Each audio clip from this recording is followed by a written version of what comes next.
اللہ تعالیٰ انسان سے کس طرح سے ہم کلام ہوتا ہے اس کی تین شکلیں بیان ہوئی۔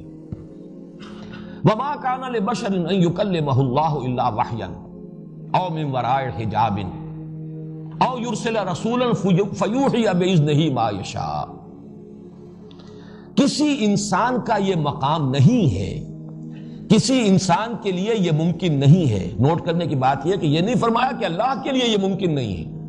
مَا كَانَ لِبَشَرٍ، اللہ تو ہر شے پر قادر ہے، اللہ جو چاہے کر سکتا ہے، اللہ کی قدرت سے کوئی چیز بعید نہیں ہے، لیکن انسان کا مقام یہ نہیں۔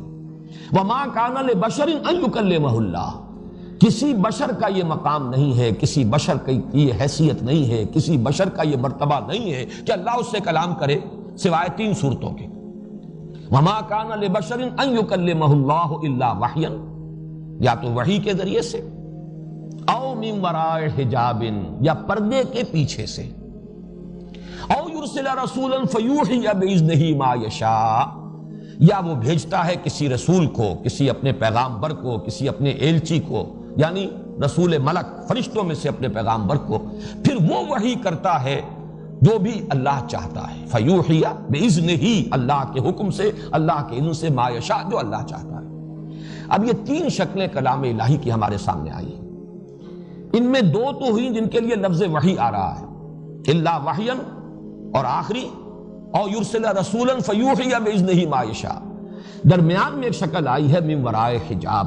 یہ من ورائے حجاب کیونکہ میں تذکرہ کر چکا ہوں سورہ اعراف میں آیت نمبر 143 میں، بلکہ متعدد مواقع پر حضرت موسیٰ علیہ السلام سے اللہ تعالیٰ نے کلام فرمایا۔ پہلی مرتبہ جب حاضری ہوئی تھی، جب آگ کی تلاش میں پہنچے تھے کوہ طور پر، وہاں پر مخاطبہ ہوا۔ یہ مخاطبہ اور مکالمہ الہی جو ہے حضرت موسیٰ کے ساتھ من ورائے حجاب، پردے کے پیچھے سے تھا۔ اسی لیے تو وہ آتش شوق بھڑکی تھی کہ کیا قیامت ہے کہ چلمن سے لگے بیٹھے ہیں، صاف چھپتے بھی نہیں، سامنے آتے بھی نہیں۔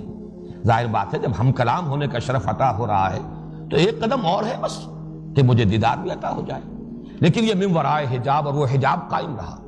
نبی اکرم صلی اللہ علیہ وسلم سے یہی مخاطبہ شب معراج میں ہوا من ورائے حجاب۔ بعض حضرات کی رائے میں عرض کر چکا ہوں کہ ان کا یہ خیال ہے کہ حضور نے دیدار جو ہے حاصل ہوا ہے اللہ کا، ذات الہی کا دیدار، لیکن میری رائے سلف میں سے انہی حضرات کے ساتھ ہے جن میں حضرت عائشہ صدیقہ بڑی اہمیت کی حامل ہے۔ انہوں نے حضور صلی اللہ علیہ وسلم سے بھی ان چیزوں پر استفسار لازماً کیا ہوگا۔ جو بات ان کی ہے وہ تو تقریباً ہم یقین کے درجے میں کہہ سکتے ہیں کہ وہ مرفوع ہے محمد الرسول اللہ صلی اللہ علیہ وسلم سے، نور انا یرا، اللہ تو نور ہے، اسے کیسے دیکھا جا سکتا ہے؟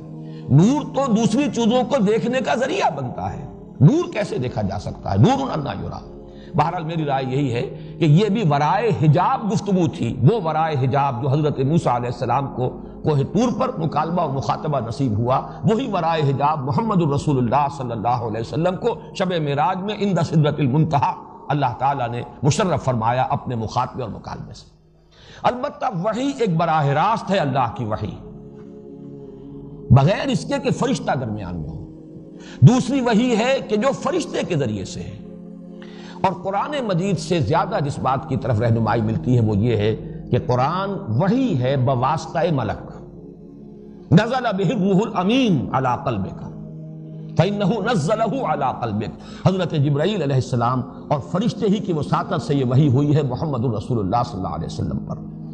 البتہ یہ کہ براہ راست وحی بغیر فرشتے کے، وحی دل میں کسی بات کا اللہ تعالیٰ کی طرف سے ڈال دیا جانا، الہام، جس کو حضور نے ایک اور حدیث میں نفس فی الروع کہا ہے۔ دل میں کوئی بات آ گئی، جیسے کسی نے پھونک مار دی ہو بغیر اس کے کہ کوئی آواز سننے میں آئی ہو۔ ایک ہوتا تھا سلسلۃ الجرس، کہ حضور کو گھنٹیوں کی سی آواز آتی تھی، اور وہ گھنٹیوں کی سی آواز، لیکن اس کے بعد وہ جو مفہوم ہے وہ محمد الرسول اللہ صلی اللہ علیہ وسلم کے قلب مبارک پر نازل ہو جاتا تھا۔ بہرحال تیقن کے ساتھ تو میں نہیں کہہ سکتا، لیکن میرا گمان غالب ہے کہ قرآن مجید تیسری قسم کی وحی ہی پر پورا کا پورا قرآن مشتمل ہے۔